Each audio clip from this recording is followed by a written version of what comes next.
Osi Marilyn. Siang ini saya mau menceritakan bagaimana kebaikan Tuhan dan penyertaan Tuhan yang luar biasa sampai saat ini.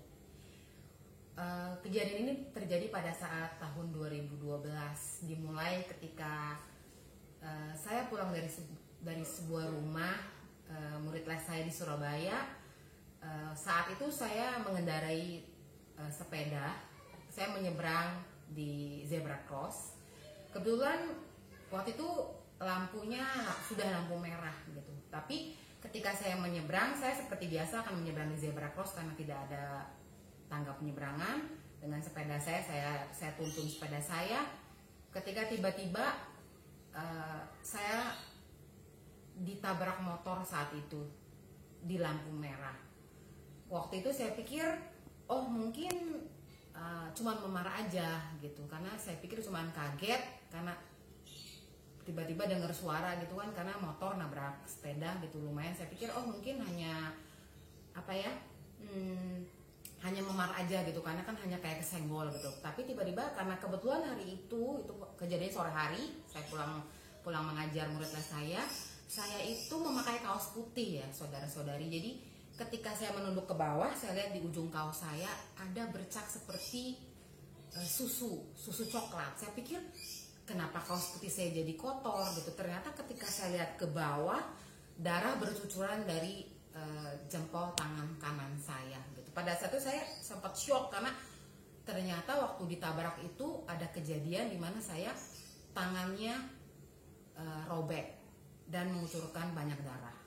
Waktu itu karena posisinya di jalan raya yang utama, ada polisi. Akhirnya kemudian saya ditolong oleh polisi, saya dibawa ke rumah sakit, dibawa ke IGD, dan ternyata dokternya bilang, Bu, ibu harus dijahit tangannya karena ini robek mengangal, termasuk lumayan lebar katanya. Waktu itu saya juga kaget, waduh gimana ya gini, yang kena tangan kanan saya dan saya bukan kidal, otomatis semua pekerjaan yang dilakukan dengan tangan saya akan menjadi terhambat saat itu.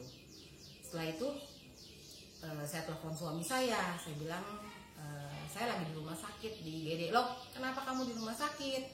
Iya, soalnya ada kecelakaan, aku ditabrak motor. Oke, dia datang ke rumah sakit dan dokter pun bilang ini harus dijahit, tapi kuku harus dilepas. Pada saat saya merasa, aduh, kuku harus dilepas tuh kayaknya serem banget ya saudara-saudari, itu kayak sakit banget gitu. Tapi waktu itu saya sudah tidak pikirkan apa-apa lagi karena pasti saya akan dibius, tapi bukan bius total. Karena waktu di IGD akhirnya dokter bilang, Bu, kami akan melakukan tindakan jahit. Ya udah, saya serahkan sama Tuhan. Waktu itu saya tidak bisa berpikir apa-apa karena ternyata saya nggak sadar, memang termasuk lumayan kehilangan banyak darah juga, tapi nggak sampai harus transfusi darah pada saat itu. Singkat cerita, suami saya datang ke rumah sakit dan kami pun pulang ke rumah gitu. Nah, dari situlah mulai besok harinya suami saya sakit. Kemudian suami saya masuk rumah sakit selama 2 minggu. Setiap hari saya harus menemani dia di rumah sakit. Kebetulan awalnya dia hanya mengeluh seperti pusing dan sakit perut, dia bilang. Awalnya sebenarnya sebelum itu dia pernah ada bilang sakit juga, tapi ketika saya bilang udah ke dokter aja, dia selalu menolak. Tapi malam itu entah mengapa, ya itu juga adalah turut campur tangan Tuhan pastinya untuk menggerakkan hati dia. Dia bilang terserah saya mau bawa dia kemana, dan saya putuskan malam itu kami harus pergi ke rumah sakit. Ketika masuk dicek, kata dokter lewat UGD biasa kalau malam, dia bilang sudah, karena dia bilang mengeluhnya ada sesak, jadi dia dimasukkan di bangsal paru-paru saat itu. 2 minggu saya menemani suami, setiap hari saya di rumah sakit, saya dikirim makanan oleh keluarga saya. Waktu itu saya masih tinggal di Surabaya, jadi keluarga dari suami saya, yang mertua saya yang suka kirim makanan ke rumah sakit. Jadi selama itu kehidupan saya hanya rumah sakit. Tapi waktu itu saya masih bekerja beberapa hari. Setelah kecelakaan saya masih sempat kerja, tapi tidak maksimal ya, karena kondisinya tangannya juga harus diperban setiap hari dan harus konsul ke rumah sakit terus gitu.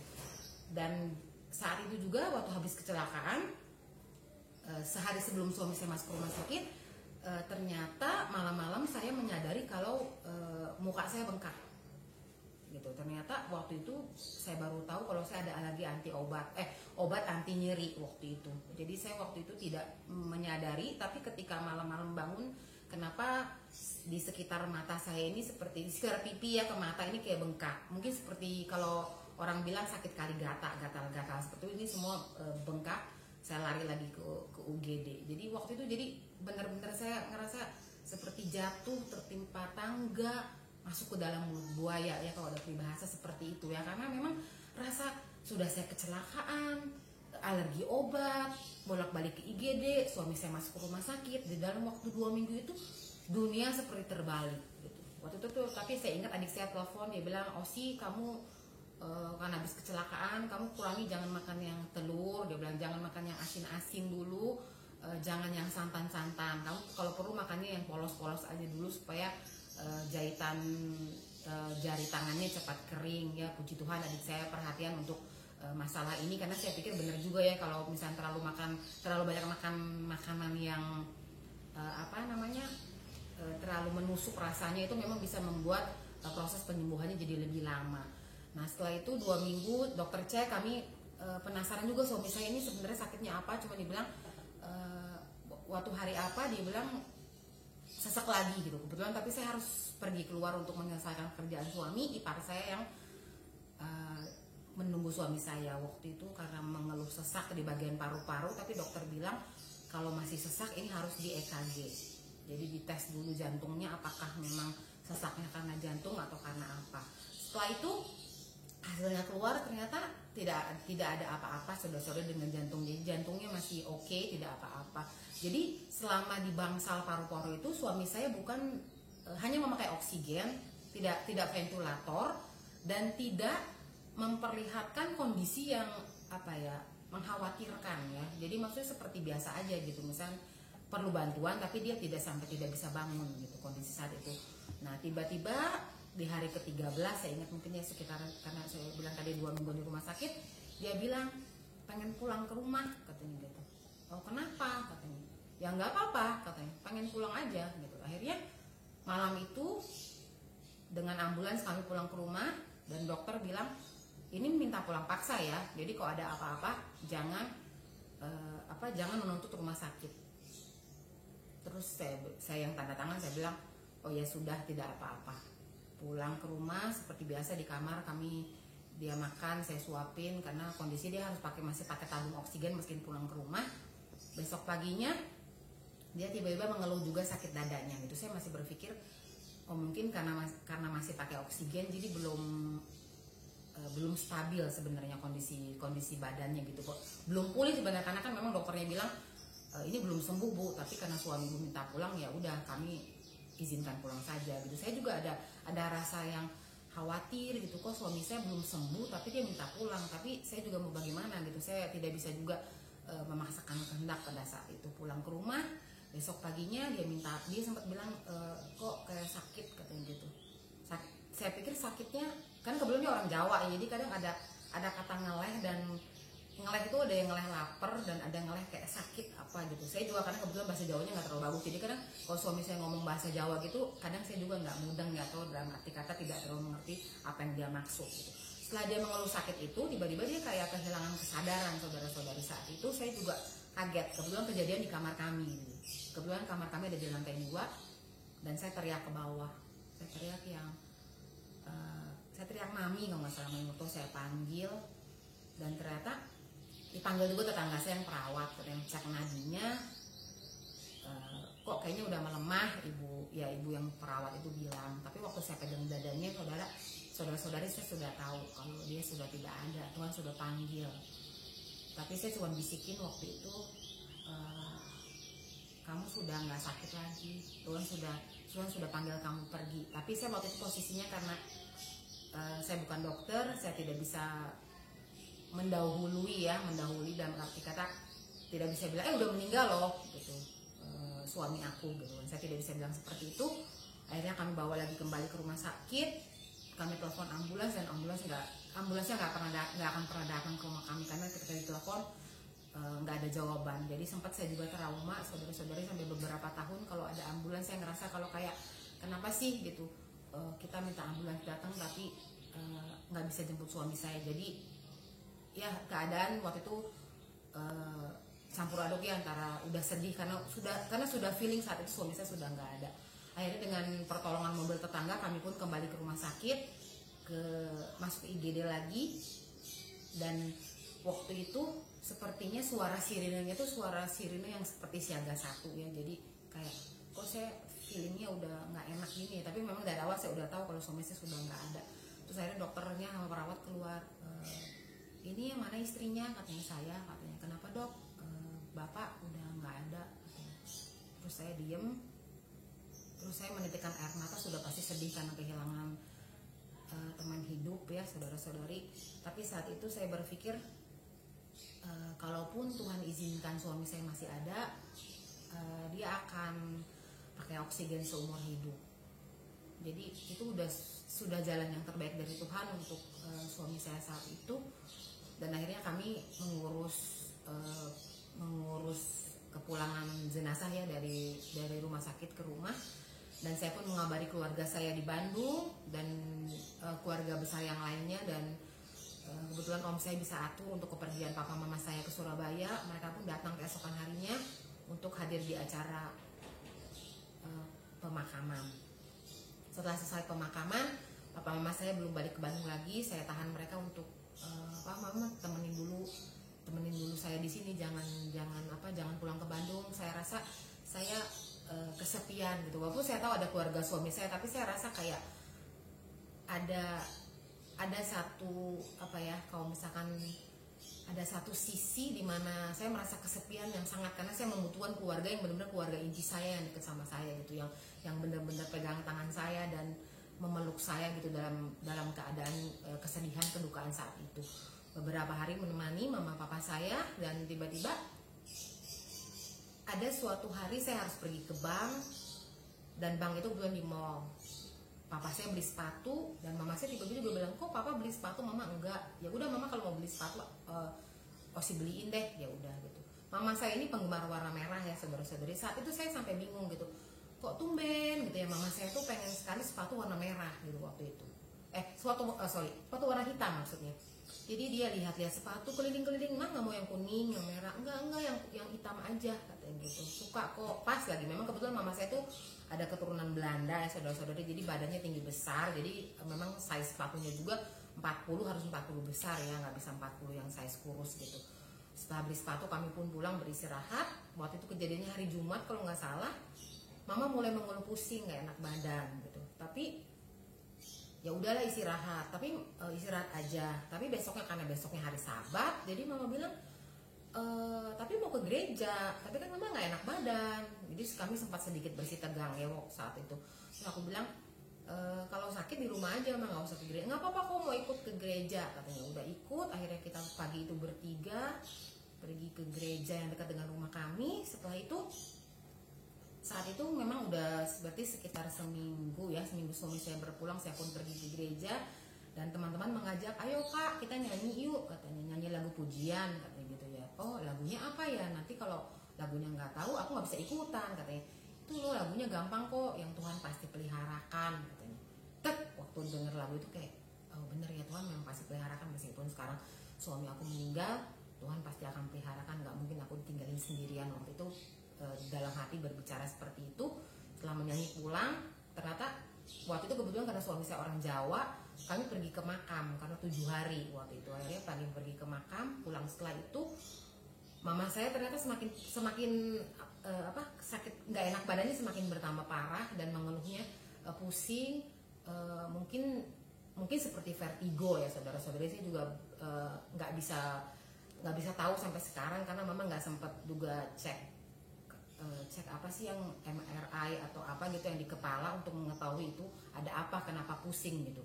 Setelah itu nggak enak badan, ya udah saya bilang istirahat aja di atas, nggak usah terlalu banyak berkegiatan, nggak usah terlalu banyak mikir, jangan stres gitu. Udah malamnya karena masih begitu kami bawa ke rumah sakit lagi gitu. Waduh, dan kebetulan kami pergi ke rumah sakit yang sama di mana suami saya waktu itu meninggal, dan ke IGD kan karena malam-malam dicek darah juga segala macam. Oh nggak ada apa-apa katanya. Oh ya udah kami pun pulang lagi tidur. Kebetulan tempat tidur kami tuh kecil, jadi otomatis papa yang di bawah, saya dengan mama berdua. Mama tuh seperti kayak ada kayak muntah sedikit gitu di dari mulutnya keluar gitu air gitu bening.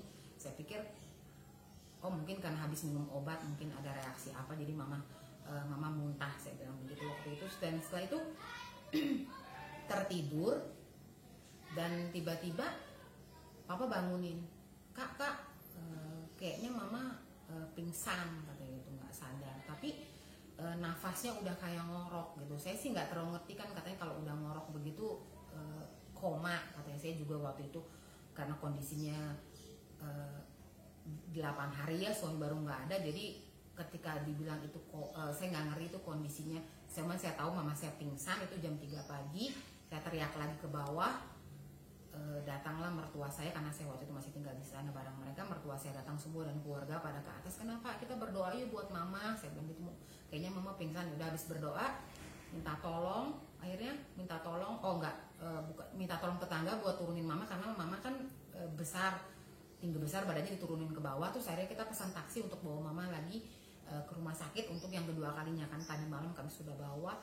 Pas bawa ke sana, mau masuk di IGD, berarti saya, ipar saya dan papa saya posisinya kita berempat mau masuk di IGD. Nggak bawa baju ganti kebetulan. Waktu itu susternya bilang, Bu minta tolong ya belikan pampers katanya. Tapi kebetulan di apotek kami habis semua.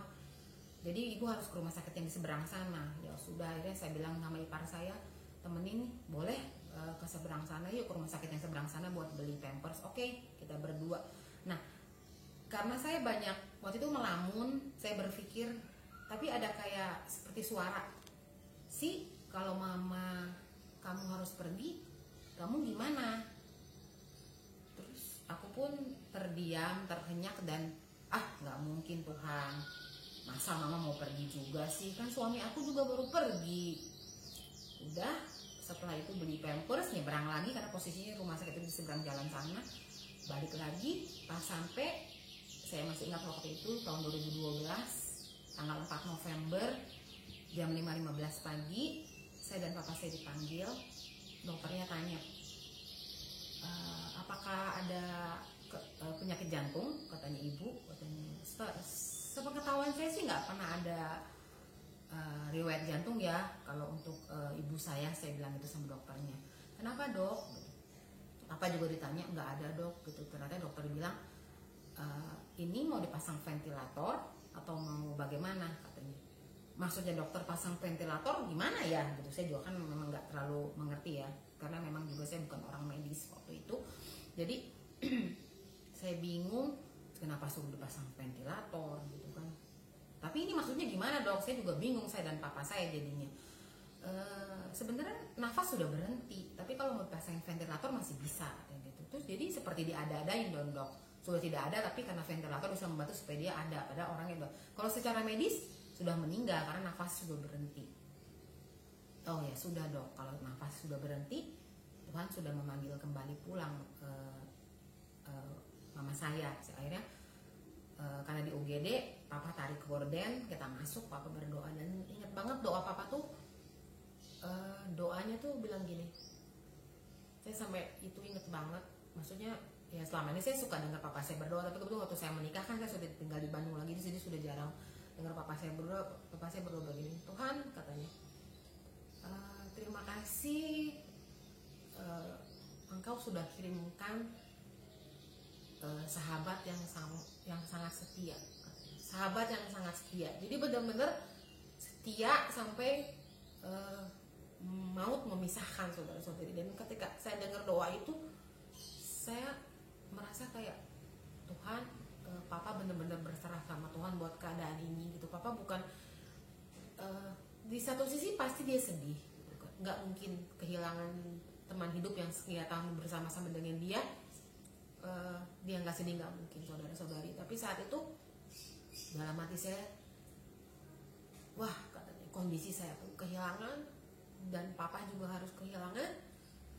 Tapi di saat itu yang paling kena kiri kanan depan belakang adalah saya, karena saya mesti kehilangan suami, dan 9 hari kemudian mama saya juga mesti pergi juga menghadap yang kuasa gitu. Jadi seperti bertubi-tubi. Di tahun 2012 itu seperti saya sempat bilang itu adalah seperti tahun gelap ya buat saya mungkin dan keluarga, khususnya buat saya pribadi, ketika saya juga kehilangan pekerjaan, kehilangan suami, dan kehilangan mama saya juga saat itu. Tapi saya serahkan sama Tuhan karena saya yakin dan percaya Tuhan gak akan pernah tinggalin kita sendirian gitu. Ini juga kita bisa kaitkan dengan keadaan kita sekarang ini pada saat COVID-19 merajalela ya, begitu gampangnya. Seperti seorang teman berkata kepada saya, orang meninggal itu seperti daun berguguran. Ketika mendengar si A meninggal, si B meninggal, si B di ICU, si D lagi butuh oksigen, dan si F tiba-tiba masih saudara juga tadi pagi meninggal karena kena COVID-19 ini gitu. Jadi memang kita tidak pernah tahu ya saudara-saudari, kapan kita akan dipanggil Tuhan, siapkah kita ketika akan dipanggil Tuhan. Tapi kita harus ingat gitu, kita harus selalu punya pengharapan di dalam Tuhan. Inilah gitu, ketika kita kesusahan, pergumulan, ingat tangan kita tuh Tuhan gak akan pernah lepasin. Tuhan pasti cukupkan apa yang kita butuhkan, asalkan kita mau berserah dan kita berdoa. Hanya Tuhan sumber pengharapan kita, hanya tempat Dia kita bergantung, hanya kepada Tuhan Yesus. Kita tidak bisa mengandalkan manusia. Kita tidak bisa bilang kalau sakit ini kita bisa pergi ke dokter yang terbaik, karena kita tahu dokter yang terbaik itu adalah Tuhan sendiri. Tuhan adalah tabib di atas segala tabib. Biarlah kiranya kesaksian saya saat ini bisa jadi kekuatan. Ini juga menjadi kekuatan buat saya pribadi, buat saudara-saudari dimanapun Anda berada. Biarlah kiranya mungkin saat ini mengalami pergumulan hidup, kehilangan pekerjaan, kehilangan anggota keluarga karena COVID-19, mungkin jauh dari Tuhan saat ini, merasa tidak ada orang memperhatikan, dicuekin oleh lingkungan sekitar. Tapi kita harus ingat satu hal, Tuhan gak akan pernah ninggalin kita, tangannya selalu akan pegang tangan kita. Dan yaitu, ingat selalu berlari kepada Tuhan, jangan berlari kepada yang lain, karena Tuhanlah yang punya segala sesuatu. Dan ingat juga, kita menunggu giliran saat kita akan dipanggil, waktunya kita tidak akan pernah tahu. Terima kasih, Tuhan Yesus memberkati.